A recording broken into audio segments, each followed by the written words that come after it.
Hey, I'm Kelli-Leigh. Welcome back to the You Know My Voice podcast. My guest this week is an absolutely special vocal house legend. Miss Angie Brown is in the studio. I'll clap myself. I do a little round of applause. Yeah, why not? Welcome. Thank you so much for coming in. It's such an honour to have you. Thank you. Thank you for asking me. Oh, no, it's a pleasure. I am absolutely blown away and overwhelmed that you've asked me to be here. So I'm absolutely chuffed. I mean, it's an honour for us. It's series 1 of the You Know My Voice podcast, and we needed to have a vocal legend in our presence. So the honour is ours. Oh. Also, 2 South London queens in the building. Let's just put it out there. Yeah. Come through Brixton. Yeah. South London. South London. Big old South. So we met each other really recently at a Jess Bay's night in Brixton, and we both performed, got on the mic, did our raggo thing, you know. That's right. Right. And it was just so great instantly to just connect with you. You are a ball of energy and like light when you enter the room. You know what? It's about... Well, first and foremost, I must let people know that I am 60. I'm 60 years old. Love it. And I've been doing this since drama school about 20. And, you do all the hospitality things, all the old people's homes, all the nice birds. Oh, I've got a lovely bunch of coconuts. And you do all of that, and you do the pubs and, locomotion and everything like that. And to get to a point where, obviously the house music came along, but to get to a point where people call you a legend, and your professional reputation precedes you. Yes. Like, people know that my promoters know I'm going to deliver. Yes. You can't go out there. I can't go out there and just I've got to give it some energy. Come on. Rough now. In the place to be. And I start remixing it up. And why? Yeah, because I'm living off the one tune, Kelli-Leigh. Living off the one tune, paying bread, butter, every bill from that one tune. Yeah, but it's not going to be one tune for much longer. That is for true, because now people know Angie Brown's name. There's going to be track. So we're going to make sure that happens. So let's just quickly take it back. When did you first start singing then? Okay, I do talk about this every time. Like, you're a kid, you watch television, see Tom Jones, and I was a kid, remember? I'm a kid in the sort of late 60s, early 70s, and you see Diana Ross and you want it. You want it, the way they set up the girl bands back then, and the songs like Heat Wave and, the little Stevie Wonder. I wanted that. There was a TV show. There's in every generation, there's always a talent show, and the talent show at they've got X Factor now, whatever. But then it was a show called Opportunity Knocks. Oh, yes. And there was this. I watched it one day, and there was this little tiny Scottish girl singer who was a year younger than me that was tearing it up with this huge black voice, and she was singing. Sorry, I warmed up. She was singing a song called Mama, he's making eyes at me. Oh, and I thought, what? She's amazing. I want to do that. So I followed her. Lena Zamperoni, her name was. Wow. And I followed her, and I was jealous as you could. She met the Queen, she was singing with Sinatra, she met the Pope. I said, yes, I want to do that. So, so you've got to start at the bottom, innit? So, yes. So guess what? Little Chubster here. Oh, no. No. Goes and auditions for Oliver. I'm supposed to be a starving child, but at school, Stockwell Primary School, whatever. And then, that was actually at Stockwell Manor when I went there for 2 years. But definitely started off with Oliver, Mr. Bumble begging for more. Mm-hmm. Then when I got into my teens, I won some talent competitions like you do. Queen, yes. Butlins, singing away. Love it. Mum going, go on, get up there and sing. And you're like, no, I don't want to, Mum. I don't know any song. Get up. So I got up and I won. Yes. And I went through to win more things. Then I met wonderful Nettie. Now, she was my singing teacher. Now, I know that, like, my parents were typical sort of like Windrush generation parents. The mum's a nurse, the dad's a carpenter, you know? Yeah. And my grandma was a nurse. My granddad was a bus driver, yeah. That's right. So the mum, you know, I work at Guy's Hospital and the dad's work for the council. So basically I was getting in trouble at school a lot. No. And I needed singing lessons. I needed that space, you know, they were in the class was singing all the time at school. And the maths teacher once said to me, Brown, if you make one more peep, and I went, peep, and he went, right, out of my class. And I was getting in trouble, I wasn't learning anything. And slowly but surely, my parents, you know, you go to them, oh, Mum, I want to do the piano.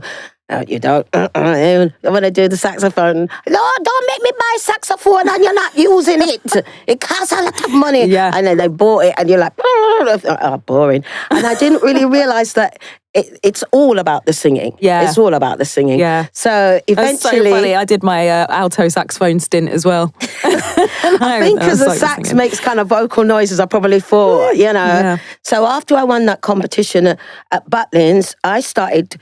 I rang around in the yellow pages back then and I found a singing teacher. Now, she was amazing.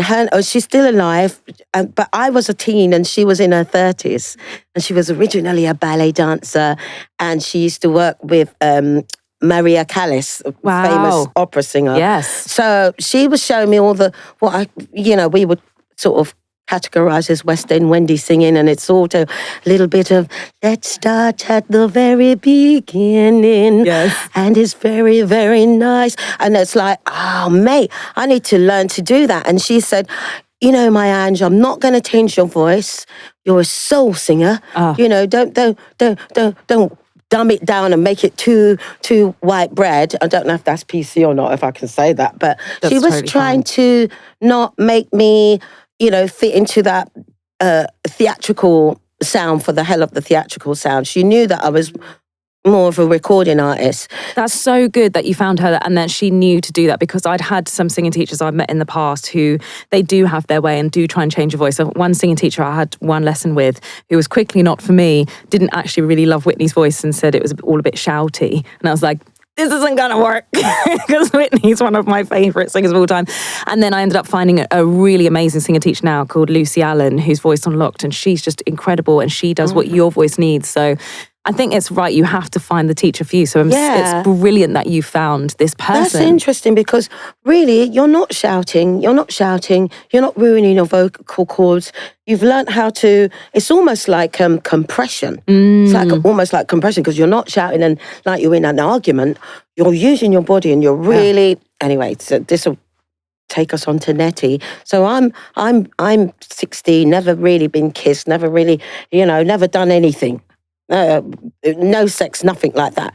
And there's this woman teaching me how to hold on to your fanny and like push down on your tampons, and you're like, what's happening? This lady, she's like too much, and she was really artistic. She had wall to floor, floor to wall, to ceiling of all books and round cheese. I'd only ever seen 2 little cheddar in Brixton Market, and it was like square from the butchers. It was just beautiful breads, beautiful poetry, a grand piano in her front room. Who's got a grand piano in their front room? Not me. And so I used to go to this lady's house and stand there doing the scales. Yes. Okay, so you're doing your many, ooh, and whatever. Yeah. My brother, he came in one day after I'd been there about 6 months, and what's happening, your range is going up. And back then I made a little cassette tape of it, of what I'd learned.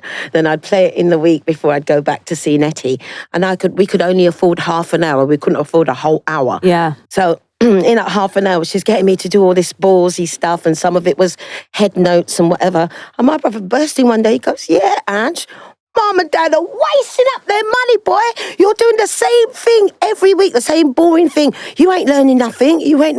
And I said, I am. But like when you're young and you even I couldn't see the changes that much until I went to drama school.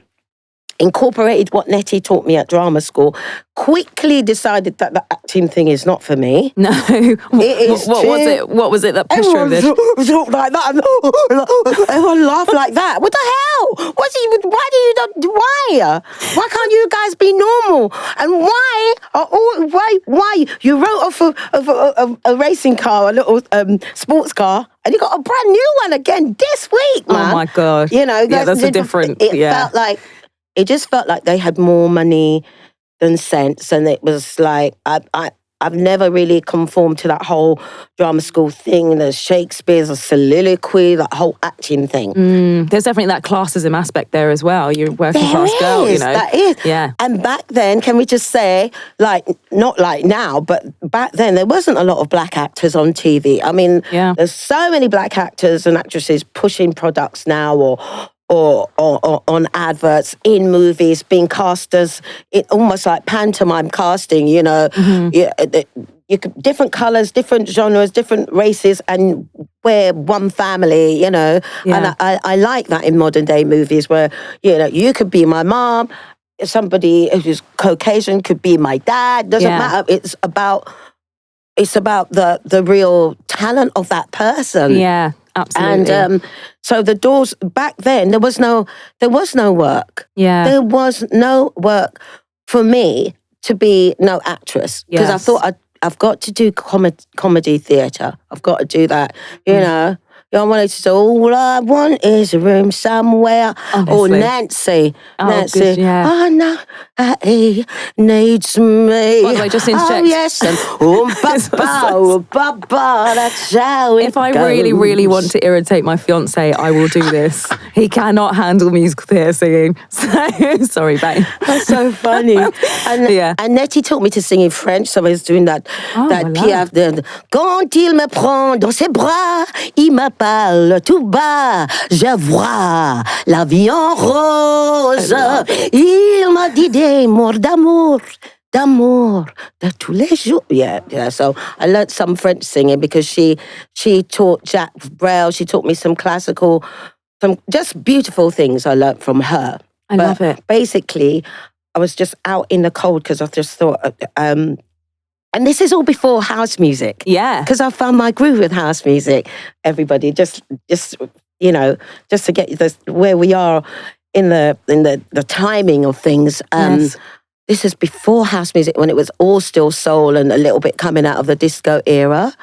And we, as an artist, well, most British artists look up to American artists, don't they? Yeah, we had that massive influence from them, and I suppose at that time as well, British artists were mainly white, male, rock bands and that kind of thing. Well, you had to, or some soul artists did here was they got a deal and they got the music to sound really like it's well produced, and then went to America and made out as if they were American, and then the Brits were importing it, thinking that they were bona fide, you know, Jam and Lewis or whatever. What was the Luther, whatever was going on at that time. Yeah, they tried to emulate that really, because you weren't getting anywhere unless you were American. The American production was so good, right? So, and there's a certain feel as well when you're delivering, and I was not doing that. It was still very British. Yes. Yeah. And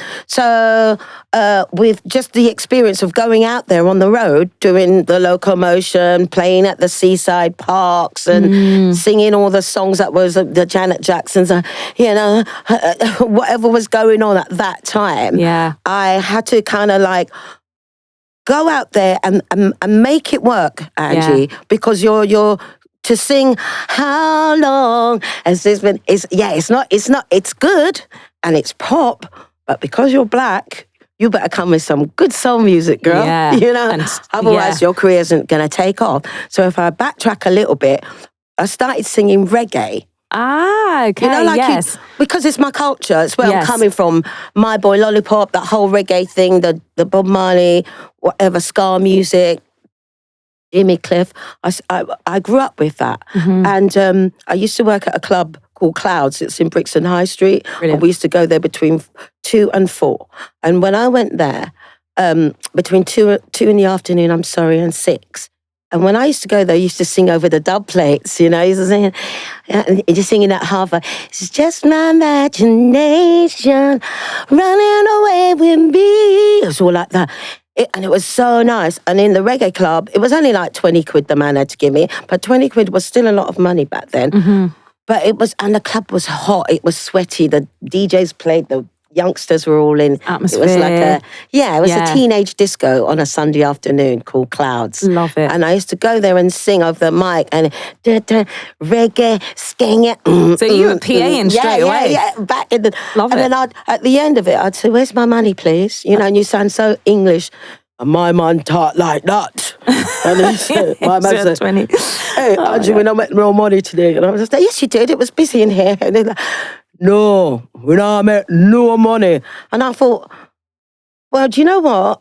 It's reggae and it's too purist anyway. And there's no longevity in it for me. Let me jump ship. Let me try and get in with the rock and roll people. Let me try and do something that's gritty because you're still looking to America. So excuse me, on the soulful side of music, you want that Luther and the Whitney that was coming in, and then on the rock side of things, with the guitars, I like what the Americans were doing with that whole. Just Tina Turner, people like that. Love. That was gritty and interesting, and I thought, you know, it's not that I don't like reggae, love it, but it's I you don't find see your myself. space in it. There's no longevity. Yeah.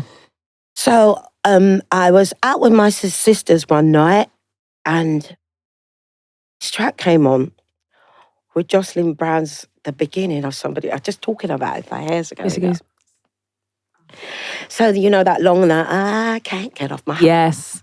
And I thought, Somebody else's and guy. you stopped in your tracks, like, you know, like people remember where they were when Kennedy died.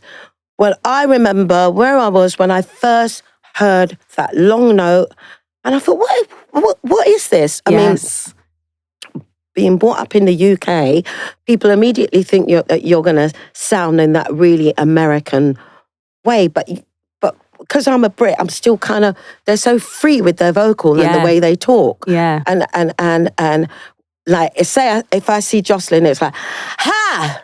Yeah. And, girl, you're my, and I'm like, hello, you know, so tight. Yeah. So I heard the vocal and I thought, how are you going to actually open up like that to, because she set this benchmark at somebody else's guy, and then she holds that long, hey, I see, God, and it feels like the whole room is shaking. And I just thought that when the tune actually, I love that drop. Everyone loves Epic. it. Everybody loves it, and I thought this is interesting. Yeah, there's no going back now. This woman, whoever it is, she has set this benchmark. Yeah, and from that time. Since hearing that tune, I started hearing sound bites of, you could hear a soul singer, you could hear somebody like Candy Staton. Yeah. And that was, you know, I feel that. It was all, I started hearing it over bootlegs and people putting a beat to it. Then, from Chicago, all this house music came in. Yes. And I thought, it's a, excuse me, it's a mixture of church and soul. Yes. And disco.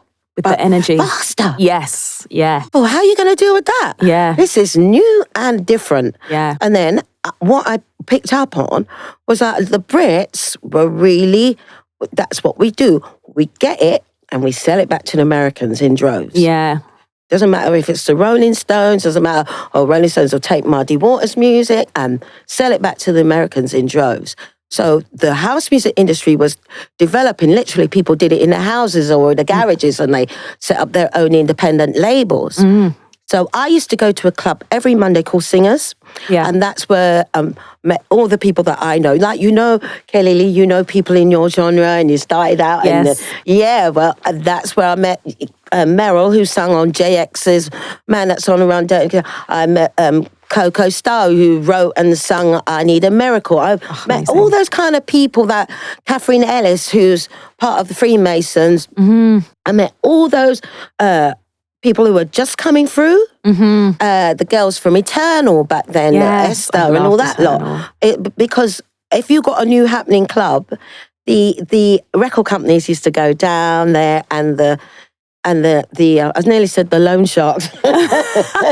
Probably yes. I mean the record companies and the talent scouts, Yeah. right? They used to go down there. And the loan sharks. And I used to, well, everyone sang a ballad. Everyone used to, you put your name down and you get up and you sing a ballad. Everyone would sing a ballad. And I could see by people in the audience used to come down that were famous as well. Yes. Like Des O'Connor and this one and that one sitting in all dotted about. My version of that was Patrick Allen's 10 Rooms. But I was still a bit too young. Yes. Well, but I was too young to, I'm Allen too is scared. Yeah. one of them. Yes. Patrick Allen is one of them. We met people like Amy Winehouse coming through and, lots of new London talent coming through raw. Yeah. So I used to look at the audience and I used to thought, well, I'm not going to sing for me. I want to entertain them. They've heard somebody get up there and sing it.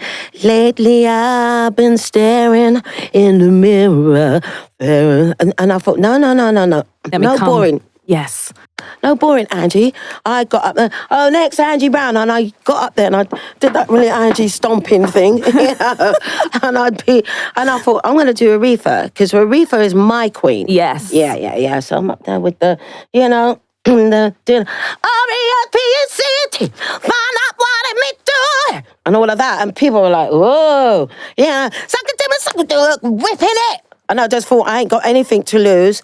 And there was an agent in town. Love. And she had a bunch of session singers, because when it comes to sessions, a bit like some of the other singers that when I watched your podcast, some of us don't fit into that doobie-doo. The really cute girl doing the backing vocals. You are meant to do lead vocals. Yes. You can rein it in and do the doobies. Yeah. But there's this energy of Tasmanian devil, let me out there. This is my chat with Bryn, Christopher, yes. Yes, that's right. Yeah. And I'm not backing vocal fodder. So yeah, babe, I love it. I am just not. So basically, somebody got in touch with a friend of mine called Roy Hamilton, and Roy said, I've got Angie's number. Then they rang me, and their opening gambit was, can you sing like Jocelyn Brown? Wow, love it. I was like, dun, dun, dun. No, I can't. But I'm going to tell him I can. Yes. Yeah. So I went, of course I can sing like Jocelyn. Lie. I'm not sure it's fully a lie, Angie. Come on. Well, what happened was, because it was a new sound, it wasn't something that was second nature to me, not to sing like that. I mean, my natural singing voice, it sounds very Lulu-like, with the placements, very Lulu. It's not that chesty. So I just thought, but I did a commercial for McDonald's, and they wanted in the commercial, the faces didn't fit the sound, the sound, like, basically I did a Jocelyn voice, right? And I was really proud of myself. And I thought, it's good that you went to drama school, because you can use some of your method acting to get this. Yeah. So they were like, and I don't read music. You're doing it all by feel. They tell you what to do. I put the cans on. I thought, I can't keep doing it. I've got to do it in the first one. But the visualization were in the feet, and I just went... So walk to old McDonald's now. And they'll get, great, so take. And I was like, got away with that one. Amazing. Because it's like you've got to visualize you're deep and dark, isn't it? And raw and full-bodied. So that reminded me when they rang and said, can you do Jocelyn? And I said, in that advert for 30 seconds, of course I can do it. And then I said, yeah. And they said, it's for... these DJ producers called Bizarre Inc.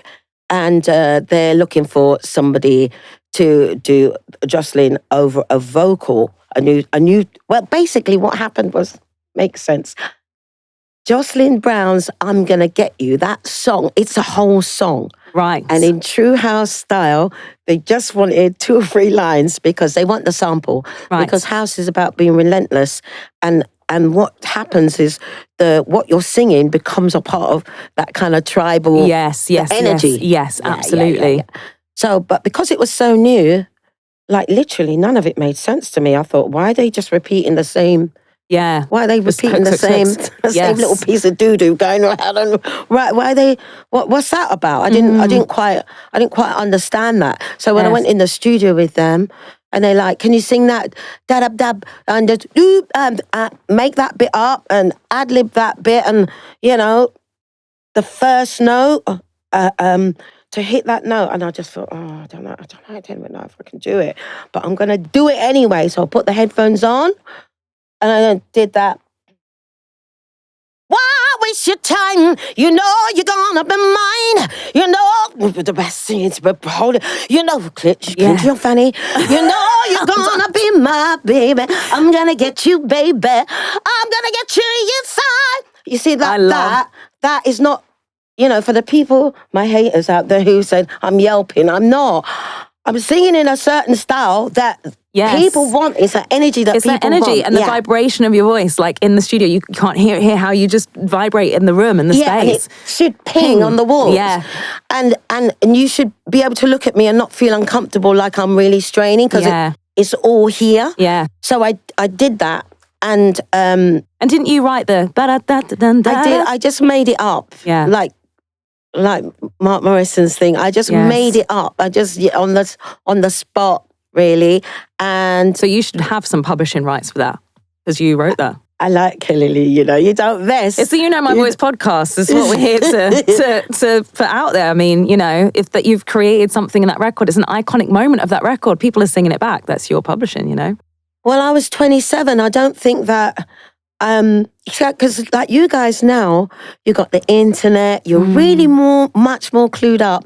And there's a load of really kind people on the internet, who'd be teaching you, do you want to change the battery in your watch? This is what you do. There's a lot of people on YouTube, even if you don't know, where does the battery go in how do I pull the hood off this car? I don't know how to do it. Just bought a new second-hand car. You go on YouTube and somebody will teach you how to do it.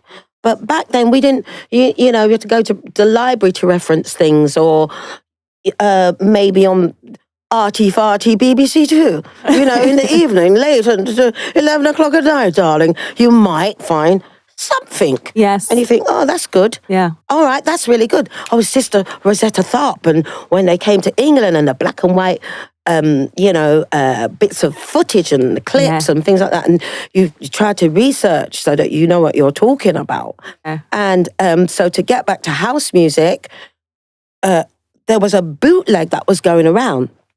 Now, this was also the birth of young boys listening to cassette recorders, right? So that was Lord Sugar. Yeah, come with I've got an hamster stereo, and it's cassette to cassette. And of course, new young blood coming through, just like, right, I can make a mix, which I can sell at school or college. Yeah. So from what I can gather about Bizarring, it feels like they probably did DJing and they had a vibe about them, but they got a deal on Playing with Knives, which is a bad boy tune. And obviously the title has nothing to do with the song, really. The Playing with Knives, it is a really brilliant tune. It's rave, it's energy, and they were looking for another track and a singer to cross them over into the charts instead of just being underground and in the clubs.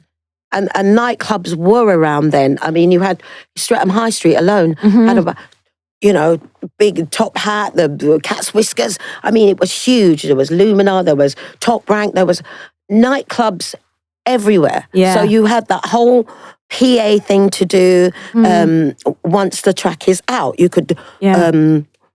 even in Bryn's interview, you get in a band and you go around and you gain your confidence and you hone in on your craft by doing all these nightclubs. Yes, right, and you do the hook and the dance that what you did and so on and so forth. So as I was researching about house music, I thought this is going to be the new sound, and I thought to myself, we're going to do it better than the Americans because in England we were sucking it up this house thing. So I kept hearing the same sample. I kept hearing what was it? Snap. Snap would be right on there. Time. Right on Time would be on there. Yeah. Something else that you would know would be on there. It was all on this bootleg, and loads of house music was made from this one dub plate. Yes. Right. I think Black Box was right on time, to be fair, to correct my knowledge. Black Box, Snap, they were all on there. Yeah. And I'm Gonna Get You was on there, but it was like a song. I'm gonna get you, baby. Right. And so it needed to be what they wanted. Yeah, they Yes. wanted something concise, cut it down. This is house, relentless, boom, boom, boom, Yeah. boom, boom, boom. So when it got released, I didn't think about it. I got paid. I signed a contract to get 25% or something, percentage of the sales. Right. And it came out and it just went straight in at 17 and went to number 2 in the charts and sat there for weeks outside of, what's her name? Sleeping Satellite. I blame you for the moon. And Boys to Men as well. Wow. Boys to Men were in with End of the Road. Oh. And I was just like, I went to Woolworths.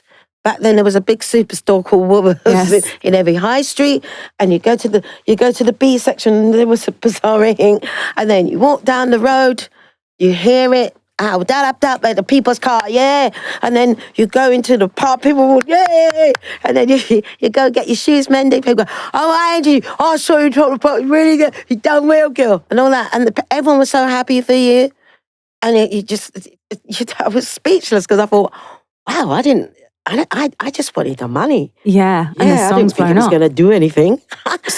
So when all that was happening, and then obviously it's a huge record, were you thinking the door's going to start knocking, someone was going to come sign you, there was going to be an Angie Brown record? I did. But unlike now, like people can find you, the dance industry has gone 30, 40 years on, where I know everyone now. Back then it was new. Yeah. Back then you're still trying. Back then you're still being adventurous, putting the mixtapes together. So it was so massive, but I didn't have any management. And I could feel it every day kind of slipping away from me, even though, so Bazaar-ing put out I'm Gonna Get You, and they followed it up with a track called Took My Love. Right. And it was a complete different change in direction. It was like they were trying to be Jamiroquai all of a sudden. Right. And that's fine. I think with artist development and your sound developing, maybe 2 or 3 albums in. Yeah, but not the next song. Yeah, so everywhere I went, people went, oh, I don't like this one as much, don't like this one as much. Again, Took My Love was on that same old bootleg. And I wrote the verses for that because I didn't have a verse. Mm-hmm. And I didn't think anything of it. I thought, I don't like this one as much. And basically, when the first track came out, I'm Gonna Get You, I could see that it wasn't, there's nothing negative towards Bazaar-ing, but the label. Yeah, did you get your 25%? Nope. Wow. And I never, ever saw the money. So I was stuck because you've got no management. Yeah. Back then, you'd have to buy this book. It was called The White Book. Right. It was a big, not a directionary, I was going to say, but it's a big, big book full of all the artists and the management and the phone number and who it was. And it came out annually. So I thought, well, I've got no management, so I'm not in there. And I could literally feel that people wanted to FBI project. Loads of people now that I've been in the industry a long time, Italian producers everywhere, wanted to work with me, but they didn't know how to find me. Yeah. And also, I was going out with Bazaar-ing doing the PAs every weekend in the big Luminar clubs. And these clubs, especially up north, people getting coaches from the local villages, and it's a big thing. Yeah. So, excuse me. So I just got in with that for a little while, but Bazaar-ing, from what I can remember, it's like they had their success too soon, like straight out of college or something. Yeah, so they don't really appreciate it. Oh, and me, I've been doing the cleaning jobs. Yeah. I love that. I love the cleaning jobs though, because you think, I have the tiger, it's going to keep me going with the toilet brush. And you think it's going to keep me going, this energy, I don't want to do this. Oh, you're waitressing and you're cleaning offices, and I've had a broom on the street. Westminster back then, you ring pools, remember? You're probably too young. You used to have a can of drink, and now you clip it back and it stays there. But back then, the ring pool bit actually came off. And people used to throw them in the street, man. And I'd go around with this, what we call a collie wobbler. us cleaners, and we pick it up and pick up the fag butts and the ring pulls with your collie wobbler, and I'll put the broom on, and then you look up at the sky and you think, oh, there's a Virgin plane, I want to be on that plane, or I'm sold sandwiches around the offices, and whatever I had to do to keep that hunger is what I had to do. Yes. And sometimes if you get a good part-time job, if you look at the hours and you've got a couple of those, it's paying as good as a full-time job. Yeah. I needed to have that focus, along with what Nettie taught me, along with everything that I love about singing, because singing is really self-pleasuring, isn't it? It's really self-satisfying, isn't it? When your voice is in that place, you feel... It's liberating. It is. It's liberating. Can I just say it's like the big O? It's the big O. Big O for singers. It's the Singers can know this. Only singers can know our little secret. And it feels so good. So you're still owed your royalties, but the positive of this, and I love that you came straight out of the gate. You're 60 years old, and you've now signed a single deal with Armada, and it's your re-release as I'm Gonna Get You. Yeah, and it's your time. How did that come about? That connection with Armada? Well, I think that obviously Armada, right? They just love house music. Yeah. House has been going 40 years now. So the roots of house music and the respect and the DJs, production, it's a big thing. Yeah. And it's back in the early 90s, it was probably worth a few million, but now it's billions of pounds. Yeah. The festivals that go with house music. Yeah. The clothing, it's a lifestyle. Yes. And people started following DJs. Forget about you, the vocalist. We're going to go to Sao Paulo, spend all don't pay the mortgage, and we're going to go and rave to Tall Paul, or I don't know, whoever your favourite DJ is. You're going to go and spend money and go and see them in Ibiza, anywhere, halfway around the world. Yeah. It became this whole style Bible because house was that good. Yeah. And plus, nobody dies at house gigs, unless you take something naughty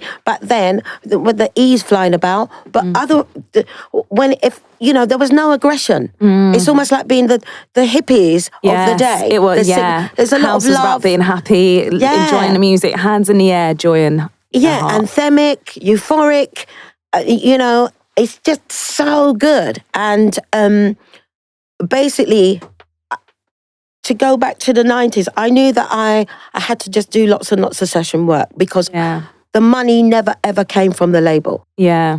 What they did, they pretended that they disbanded or it got liquidated. And I was young and I didn't know about it. It's not like now where you've got the internet, you can look at it, you can trace things so much better. You can document things so much better.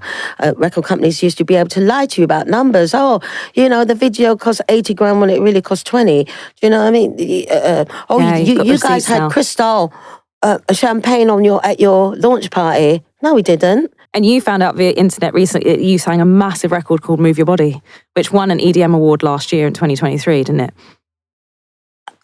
The whole thing is absolutely mind-blowing. Because again, it's the sample thing. I worked for a sample website because I had to keep working. Yeah. If you look at my discography or what I've done as a singer, all of it is hanging on to coattails. Yes. All of it is hanging on to coattails. All of it is like, oh, let's just put this out there just in case it might go. And working on a sample website allows you to work with different DJs and producers around the world. Yeah. Right. So to somebody must have found that vocal, whether they know it was me or not. Yeah. And in the music business where there's a hit, there's a rip. If it's really big, and that person's not deceased, then they're gonna come and say, hey, where's my money? Yeah. Right? So for me, to get back to the Armada thing, it's I think my reputation precedes me. I think my love of music precedes. The CEO, when he spoke to me, we went on Zoom and I told him that I DJ'd now. I learned to DJ. He was like, really, Angie, you can DJ. People were so happy for me. Yes.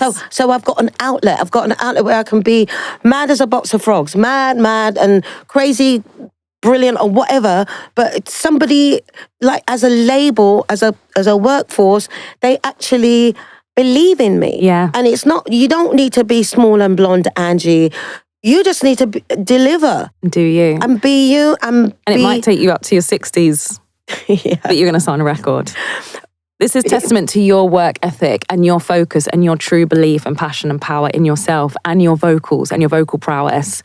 And it's taken you this journey to get here, but it was meant to be. And I feel this is the year of Angie Brown. I do as well. I think from meeting my husband was one, and the other thing was The Voice. I did The Voice 10 years ago when I was 50. And my boys were little, my mom was still alive, you know, it was an interesting thing. And I went out there and I just caned it. I did amazing. And everyone stood on their feet, got standing ovation straight away, but nobody turned around. So I kind of, you know, it doesn't take much to work it out that they have professional people on there for ratings. Yes. But I thought, well, I'm going to get a break though. I'm going to get a break from doing this because loads of people wrote to me and people were saying, it's amazing to see the singer, the original singer that goes with that song. Because in house music, people don't always marry up that's why. That's why this podcast exists. That's right. You need to know the singers. And Bazaring, I was behind a little, and everybody else is getting a feature, you know, they're like, that's what it feels like the label's trying to always do. Like, you go back in the cupboard, even though it's your voice, you go back there. And it's like, whatever, you know, it's always, well, we want to see that, we want to talk to Angie. She's actually good fun. Yes. You know, then I got invited to the TV shows and all the breakfast tellies and Zig and Zag and everything. And that is not what the label wanted. You know, they just wanted that real slavery, right? You're on it. We're going to line our pockets. We're going to pay off our mortgages and live in Hollywood. And we use your voice and you are nobody. And actually, you haven't got the money to go to music lawyers. So you might as well go back to your cleaning job. Why not? Yeah. And I thought, no. Not today, Satan. Not in here, not today. Yeah. Not today. Because a producer called Phil Chill got in touch with me. And he goes, we're working with this new artist called Mark Morrison, and he's from Leicester, and we just want you to... Mark Morrison's from Leicester, he's not American. Didn't you know that? Did not know that. I thought hello, Angie. I know I'm doing a really bad northern accent. Right, I'm sorry, I can't get it regionally right, but he goes, all right, Angie. And he's like, lovely. So and he's like, yeah. And if you know a little bit about Mark, right, he got bullied at school. I hope he doesn't mind me saying that, but I think a lot of people got bullied at school. I did, right? yeah. And then you, like the ugly duckling turning into the beautiful swan, you come into your own and nobody can mess with you. Yes. Nobody can. Come then. Come on then. Punch you in your face by now. Come for his mouth, London. Because you know, all the words of your mum and dad and your nan and everyone saying, stand up for yourself. I know, my mum and nan used to say they'd go and like, mum would get like on the floor on her knees and nan would push them over. That never happened, by the way, no one will be sued. But that was when I was dealing with them bullies, but yeah. Yeah, all that, you know, don't make them, you know, my brother's voice was going, Leon, don't allow it. You know, how you mean you're not in the video with Bazaring? It's your voice. And I actually had a white model miming to me. It was that out of order. Yes. Took my love. There's a Caucasian model miming to my... So everyone was still going really on to this day. On tender hooks about the whole thing. But yeah, so basically for me to get a record deal at this point is really important. Yes. And my voice has got better because when you're young, you can hear the little nasal. Yeah. Yeah. And it's got bigger, rounder, and it's matured. Yes. And so I am ready for this record deal. I'm ready to take my place in the world. Yes. Right. Come on, Angie. So I did The Voice. Yes. I did The Voice.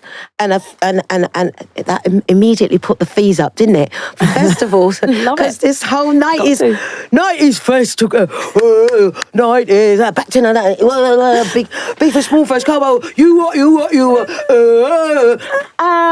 and the place to be. And I just hold this 90s fest thing took over. I was like, wow. So we're retro now. And I thought, I'm going to cane this. This is brilliant. And Angie, do you know what you are? I mean, we've run out of time. No. I know. We've run out of time. We haven't even fully scratched the surface. We're going to have to do a part 2 of you at some point. Oh, no. But before we go, we've got, it's the year of Angie Brown. This is happening now. Your single's coming out. It is. You've got more collaborations coming out. You've been in the studio with, list a few of those people, please. Joe Smooth, yes, WH0, Many Few, that's coming out in the next 2 weeks. Nice. There's so much going on. Jess Baines, you're going to be in the studio soon. I think we're going to try and write something. Isn't she a queen? We love Jess. I'm going to be working with Jess. Yes. And then, thank you for that opportunity. It's going to be amazing. So if you're researching Mark Morrison, there's a spoken bit in the middle. Please that's me. Even though there's a model, it's me. It's Angie Brown in the middle of Return of the Mac. So when you finish listening to this, you need to go listen to that. And also you need to publish it for that because you made it up. I used to see Mark, he'd be in a blacked out limo and we'd see him in the West End with the fur coat on and the two ladies, the two B ladies next to him, and he'll go, hello Angie. And I'm like, hi Mark, behave yourself, because he got some community service business. So, and I was able to turn my life around. Yes. With The Voice. Because it just, all the festivals came in. Mikey wrote to me. I met him, in between, COVID and like that on the sofa, and you had nothing to do. I met Mikey, my husband, who manages me. And together we are taking over the world, girl. I would like to interject that it wasn't The Voice that did that, it was your voice. So, oh, thank you. And my voice with Angie Brown. What an absolute superstar. I'm so excited for this chapter of you now. I want the Angie Brown only record. I want a solo single coming at some point this year. Armada, I'm throwing it out there at you. And I can't wait to see how everything opens the doors now for the next steps. Oh, thank you for having me, Kelli-Leigh, on your show. Thank you so much, Angie. You are incredible. Thank you for even giving birth to this show, girl, because you're championing us vocalists. That's a beautiful thing to do. Oh, thank you so much. I believe in it. And I've seen too many doors shut in vocalist faces and being kept to the side. And we're part of this industry. We're part of those songs and it's about our legacy. Yeah. Well, let's change it in Parliament. Let's change it. In Parliament, we're coming, MPs. Wrapping up, My Voice with Angie Brown. Thank you so much.